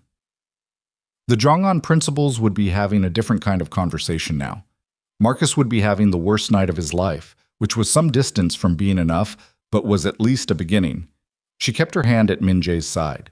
He kept walking. 30 feet from the waterside exit, he stopped. His breathing had changed, still controlled, but with an effort behind it that hadn't been there 2 minutes ago. She looked at him. His face was the color of old paper in the dock lights. "I need a minute," he said. She put her other hand against his chest, feeling his heartbeat, fast, hard, working. He looked down at her hand, then at her. "The boy," he said. His voice had gone quieter. "Elijah." "He's safe," she said. "We're going to go get him right now." He nodded. His eyes held hers with a focus that had the quality of something fighting to stay present. "You did well tonight," he said. "Don't," she said. "Don't do the thing where you sum up and then, 'I'm not dying,'" he said. Something that wasn't quite a smile at the edge of his mouth. "I'm noting a fact. You did well." She held his gaze. Her hand was still on his chest, his heart beating under her palm, fast and certain and alive. "Stay with me," she said. Not romantically. Not yet. Just the direct functional plea of someone who needed a specific person to remain in the world. "We're not done." He looked at her. "No," he said. "We're not." They got him to the car before his legs made the final decision for him. She felt it happen. The specific moment when the controlled, willed uprightness gave out, and his weight shifted fully onto her arm, and she took it, braced, and the man on his other side took it too. And together they got Min-jae into the back seat with the careful efficiency of people doing an urgent thing in the dark. She got in beside him. She didn't ask permission. The door closed and the car moved, and she pressed both hands to his side and held pressure the way she'd seen done once, years ago, in a Chicago emergency room waiting area where she'd sat with a neighbor's son for 4 hours and watched the paramedics work. "Talk to me," she said. "I'm conscious." His voice was tight, dry, still recognizably his. "That's the minimum. Talk more than that." "What do you want me to say?" "Anything. Keep talking."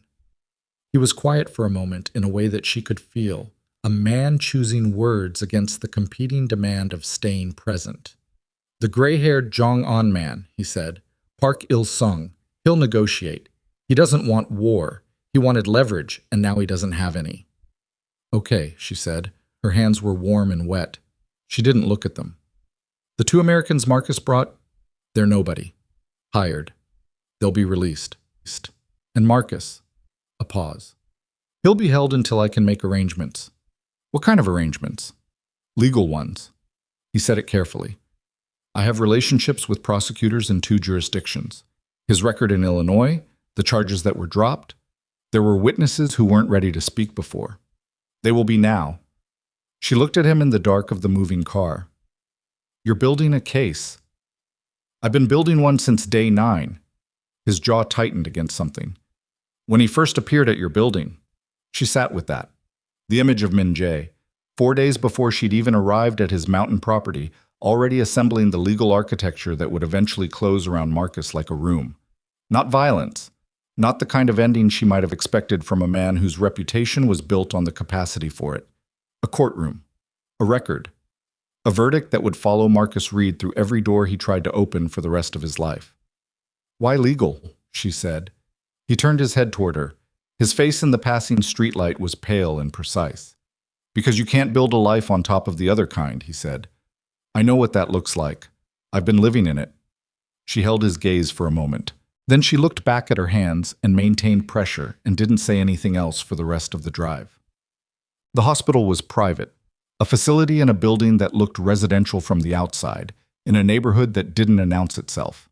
The doctor who met them at the entrance was a woman in her 50s who looked at Min-jae with the clinical efficiency of someone who had treated him before and did not consider this reunion surprising. She spoke to him in Korean without ceremony, and he answered in the same register, and Zuri stood back and let the medical reality take over, because that was the right thing to do, and also because her legs had begun to do something unsteady now that the immediate necessity had passed. She sat down in a chair in the corridor. She looked at her hands. The blood on them had started to dry at the edges and was still wet at the center, and she looked at it with the particular detachment of someone whose body is still running on adrenaline while the mind is beginning to understand that the event is over and the reckoning is starting. She had been in a warehouse. She had stood 10 feet from Marcus and said the things she'd rehearsed in her head for 5 years, and some things she hadn't rehearsed at all. She had put her hands on a man's gunshot wound in the back of a moving car and talked to him about Korean prosecutors. She thought about Elijah. She found her phone and called the coastal property. The man who answered confirmed in careful English that Elijah had woken once, asked for water and a biscuit, received both, and gone back to sleep. He was fine. Everything was fine.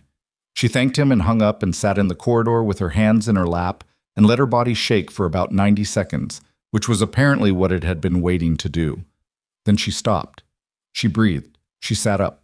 A younger staff member brought her a warm towel and a cup of tea she hadn't asked for, and she took both and cleaned her hands and held the cup and waited. Min-jae came out of surgery, if you could call it surgery. The doctor used a different word that translated roughly as intervention. 4 hours later. The bullet had been close to something important, but had not touched it. He would recover fully with time and stillness, neither of which, the doctor noted with the tone of a woman who had given this speech before, he would find easy to accept. Zuri was allowed in at 6 in the morning. He was awake. Of course he was awake. She hadn't expected anything else. He was in a bed in a clean white room, and he was pale and he was awake. And when she came in, he tracked her with his eyes the way he always tracked movement, alert and complete. And she sat in the chair beside the bed and looked at him, and neither of them said anything for a moment. Elijah, he said. Asleep. Fine. She paused. He found a crab yesterday on the rocks below the property. He named it. Something moved at this corner of his mouth. What did he name it? Min-jae said. Rock. She held his gaze. He named it Rock. The something at the corner of his mouth became a thing that was almost technically a smile. He looked at the ceiling. The Jong-un family, Zuri said. There'll be a conversation. His voice was quieter than usual. Not weaker, just conserving. In a week, when I can be present for it. Park Il-sung wants a resolution, and he's practical enough to take one. And Park Soo-hyun. A sense. He'll face internal consequences, Min-jae said. That's not... It's handled, Zuri. Not dismissive. Definite. The tone of a man who has decided on a thing and is not going to be moved on it, but whose decisiveness doesn't contain contempt for the question. He won't be in a position to cause harm to anyone. She looked at him. She thought about pushing and decided against it. There were edges of his world she was going to have to decide how close to stand to, and this was one of them. And it was not a decision that needed to be made in this room at 6 in the morning when he had a hole in his side. Marcus, she said, being transferred to a facility where he will be held securely until the prosecutorial arrangements are in place. He paused. His record in Illinois includes incidents against 2 other women, both of whom, when contacted by a legal representative over the last 3 days, indicated they would be willing to provide statements. She stared at him. 3 days. Yes. You were... She stopped. While we were at the mountain property. While I was walking the corridors and putting Elijah to bed, you were building a prosecution. I was doing several things simultaneously. He looked at her. I told you, legal is the kind that holds. She sat back in her chair. She thought about those women, the ones in Illinois she didn't know, the ones who had said no once to a different question from a different position of safety and had now been given a question with different conditions and had said yes. She thought about the specific courage of that, saying yes to visibility after you'd spent years hiding in the relief of not being seen. They'll be protected, she said. Not a question. They're already protected, he said. She believed him.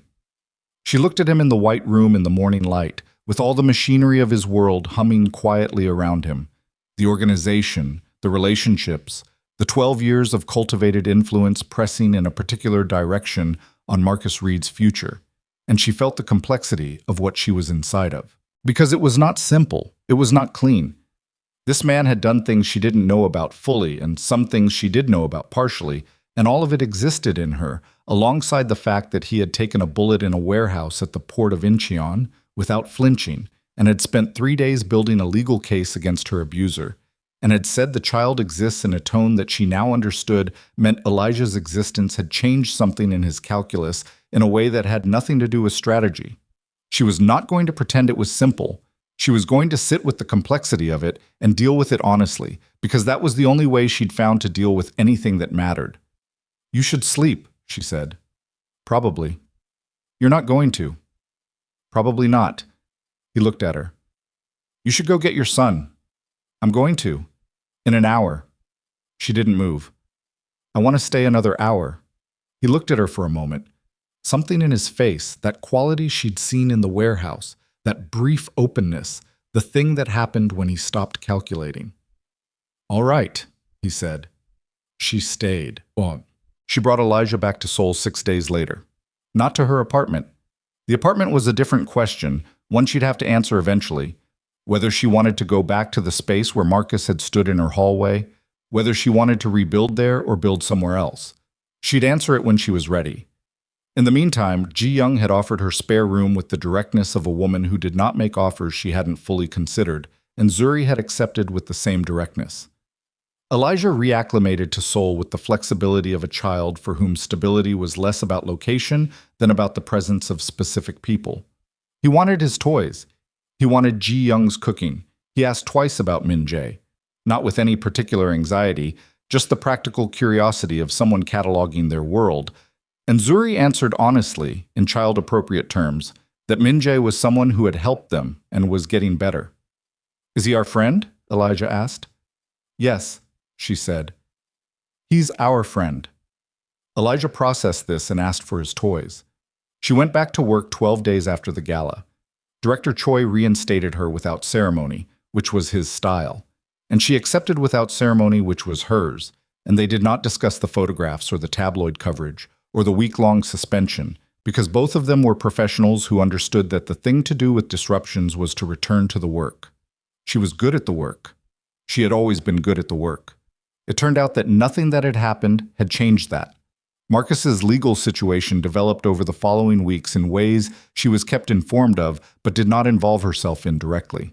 There was a prosecutorial agreement between Korean and American authorities. There were statements from 3 women, including herself. A statement she gave in a room with a translator and a Korean prosecutor, and a woman from an advocacy organization, in a voice that was steady and did not once go small, because she was done with small. There was an extradition proceeding that moved with a speed she suspected was assisted by invisible hands she didn't ask about. On the day the extradition was finalized and Marcus Reed boarded a plane back to the United States to face charges that would, the prosecutor quietly told her, almost certainly result in a significant sentence, Zuri was at her desk reviewing centerpiece proposals for a corporate anniversary dinner. She did not stop working. She noted the call, sat with it for 30 seconds, and then looked at the centerpiece proposals and made 3 notes in the margin and sent them to the client. That night she told Ji-young. They opened a bottle of wine Ji-young had been saving for an occasion neither of them had named yet, and they sat at the kitchen table while Elijah slept, and they didn't talk about Marcus much. There wasn't much to say about him that they hadn't already said. And instead they talked about Ji-young's sister's upcoming wedding and a drama series they'd both been watching and the fact that the downstairs neighbor had gotten a dog. It was the best evening Zuri had had in recent memory. Its ordinariness was the thing to. She saw Min-jae for the first time in 3 weeks on a Tuesday afternoon.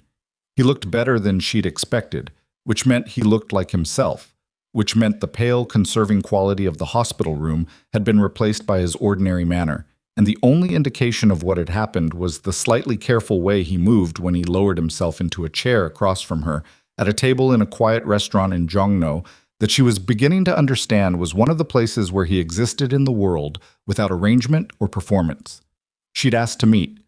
He'd said yes immediately, no rearranging, and she'd noted that. They ordered. The food came. They ate some of it in a silence that had stopped being uncomfortable sometime over the last several weeks. She wasn't sure exactly when, and then she put down her chopsticks and looked at him. "I've been thinking about something," she said. He waited. The Baco Foundation. She'd done research, extensive research, the kind she did when she needed to understand something fully before she formed a position. It exists on paper, the charitable arm. It runs a scholarship program and some community programs in Busan. "Yes," he said. "It's not doing what it could be doing," she said. He looked at her with that particular attention. What could it be doing? Domestic violence support, specifically. She held his gaze. Shelters, legal advocacy, economic resources for women who are trying to leave and have nowhere to go and no money, and maybe children and no network. She paused. The architecture is already there. The funding capacity is already there. What it needs is someone who understands both the organizational side and the lived side. Someone who isn't going to treat it like a line item. He said nothing for a moment. "You're proposing to run it," he said. "I'm proposing to build it," she said. Running it implies a structure that already exists. What I'm talking about is building something real from the operational level up, with adequate funding and genuine accountability and outcomes that are measurable. She paused. "I would need full operational authority within the foundation's scope. I would need a budget I control. And I would need it to be fully separate from anything else the Baiko organization does, structurally, legally, publicly." He was quiet for longer this time. "Why separate?" he said. "Because the women who would use it need to trust it," she said. "And they won't if it looks like an extension of something that frightens them. The foundation has to stand on its own or it doesn't work." He looked at her across the table with the full force of his attention, and she looked back at him with the full force of hers, and it was, she thought, probably one of the most evenly matched looks she'd ever exchanged with anyone. "You've already drafted a proposal," he said. "I have the outline of one." "Send it to me," he said. "I want a conversation first. I want to know your actual position on this, not a delegation." "My actual position," he said, "is that you are better at this than anyone I could hire, and that you know it, and that the proposal will reflect that." He picked up his chopsticks. "Send it to me." She looked at him for a moment. Then she picked up her chopsticks too. "There's something else," she said. He waited. "Us," she said. Simply. Without preamble. Because she was done with preambles. "I need to know what that is. What you think it is. Not what's convenient to say or what's strategically sensible. What you actually think." He set down his chopsticks again. He looked at the table for a moment, The single time she'd seen him look somewhere other than directly at the thing he was dealing with. And then he looked at her. "I think," he said slowly, like a man measuring each word before committing it, "that you are the first person in a very long time who has made me uncertain, not about what to do, about what I want." She held his gaze. "And what do you want?" she said. A pause that lasted long enough to have real weight. "To be the kind of person you'd choose," he said, "knowing everything." She sat with that. It was not a declaration. It was not romantic in the conventional sense. It was a man telling her the truth, which in her experience was considerably rarer and more valuable than romance. "I know enough," she said. "I don't know everything. I'm not sure I want everything." He looked at her. "But I know enough to choose," she said, "if you're asking." He wasn't asking yet. She could see that. The careful, measured quality of him, the man who didn't move until he'd assessed the full situation. But something in his face, in the specific quality of his stillness, had changed. "Not yet," he said. "But I will be." She nodded. She could work with yet. Yet was honest. She picked up her chopsticks and ate, and he did the same, and they sat in the quiet restaurant in Jongno and talked about the foundation proposal and the legal timeline and a children's museum in Mapo that Ji Young had recommended for Elijah. And it was ordinary in a way that felt, after everything, like something extraordinary. The Beko Foundation's new domestic violence initiative opened its first shelter in Mapogu on a morning in late spring when Seoul was doing the thing it did in that season. The cherry blossoms 3 weeks gone, and the city settling into the green, warm confidence of early summer, the kind of day that felt like a reasonable argument for existing. The shelter was a 5-story building, 42 rooms, a legal advocacy office on the 2nd floor, a child care center on the 3rd, a job training program that Zuri had negotiated with 2 corporations and a government ministry over 6 weeks of meetings that she did not allow to be canceled or postponed, regardless of who on the other end of the table found her persistence inconvenient. It was fully funded, fully staffed, fully separate, legally and structurally, from the Bayeko organization's commercial operations. It had a name. Not the Bayeko Foundation Domestic Violence Shelter, which was what the original documents had said. She'd changed it. The new name was the Sebyok Center, Korean for dawn, for the specific hour before full light when the sky is dark enough to still be night, but carrying, at its very eastern edge, the first gray signal of the coming day. She had fought for the name in a meeting that had lasted 2 hours and involved 3 lawyers and Min-jae sitting at the head of a table, looking at her with the particular expression he'd developed over 6 months of working with her, which was the expression of a man who had already decided she was going to get what she wanted and was letting the lawyers reach that conclusion at their own pace. She'd gotten the name. The opening ceremony was not large. She had deliberately kept it small, 20 people, including the staff, a representative from the government ministry, 2 journalists she trusted, and the first 4 residents of the shelter, who were present not for display but because she had asked them personally if they wanted to be there for the beginning of the thing they'd helped build by answering her questions and telling her what they needed and what had failed them before. They had said yes. Elijah was there. He was wearing his good shoes, which he had opinions about, and he was standing beside Ji Young with the patient resignation of a 6-year-old who understood that some events required the good shoes even if they didn't involve fish. Min-jae was there. He stood slightly to the side, the way he always stood at events where someone else was the center. Not absent, not invisible, just not requiring the center for himself. He'd gotten better at that, she'd noticed. Or maybe he'd always been capable of it, and had simply not been in situations where it was the thing that was needed. She gave a short speech. She had rewritten it 4 times, and the version she gave was still not exactly what she'd meant to say, because nothing she'd written had been able to account for standing in front of the building and feeling the specific earned weight of it. Not pride exactly, something more structural than pride. The feeling of having placed something real in the world that hadn't been there before. She said, "This exists because something broken in the system had a gap, and people fall through gaps, and the answer to gaps is not sympathy. It's infrastructure. It's a room with a door that locks from the inside. It's a lawyer who answers the phone. It's a childcare worker who already knows your child's name when you arrive." She said, "I know what it is to fall through a gap. I know what it is to rebuild from the part of yourself that the falling didn't take. This building is for that part. That part is more than enough to start with.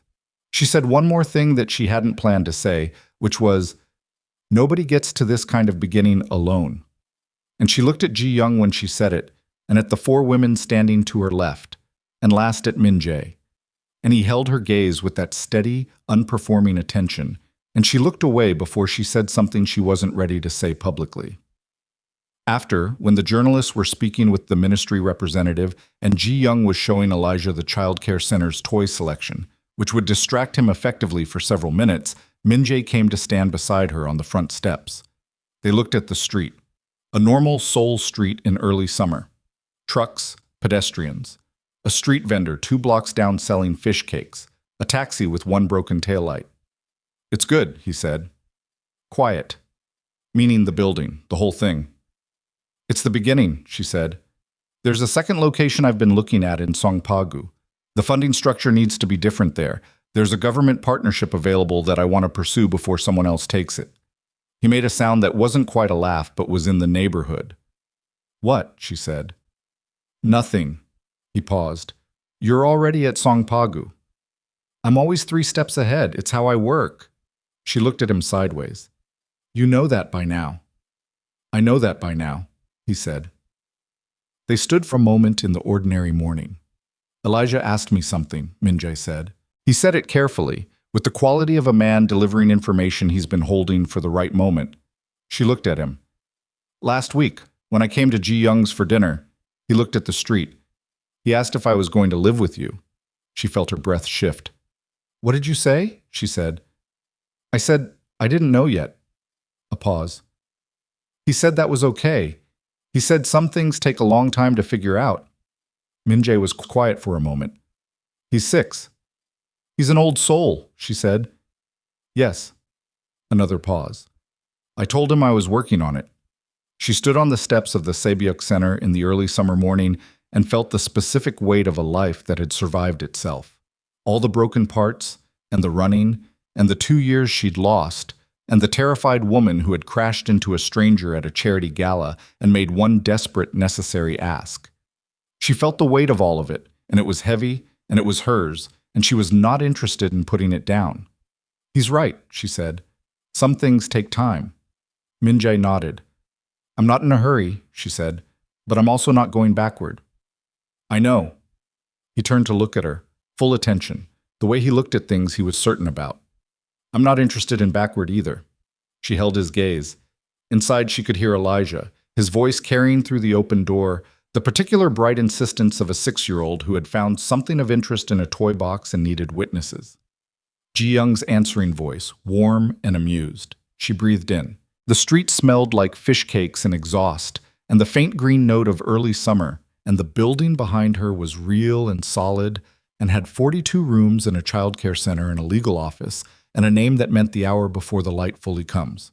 She had not come to Seoul to fall into a crime lord's orbit, or to build a shelter network, or to stand on a step in the morning sun with a man who had taken a bullet and built a legal case and looked at her like she was a variable he hadn't calculated for and didn't mind. She had come to Seoul to survive, to rebuild the pieces of herself quietly in a city where nobody knew what she'd been before. She had done that. And then she had done more than that.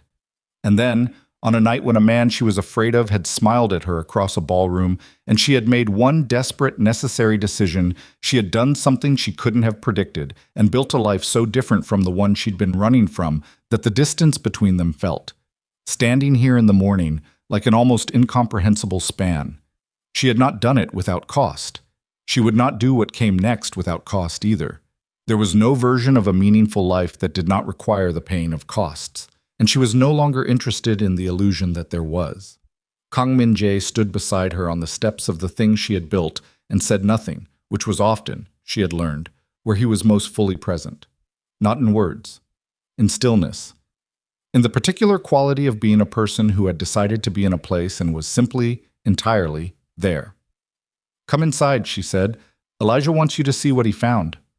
He looked at her for a moment longer, then he followed her in. The door closed behind them.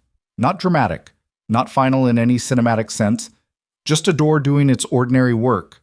And the street continued its ordinary morning, and the Seoul Center stood in the summer light of Seoul with its 42 rooms and its locked doors and its name that meant the hour just before the darkness fully lifts, the hour that is not yet day but is no longer night, the hour that belongs to the people who have survived to see it.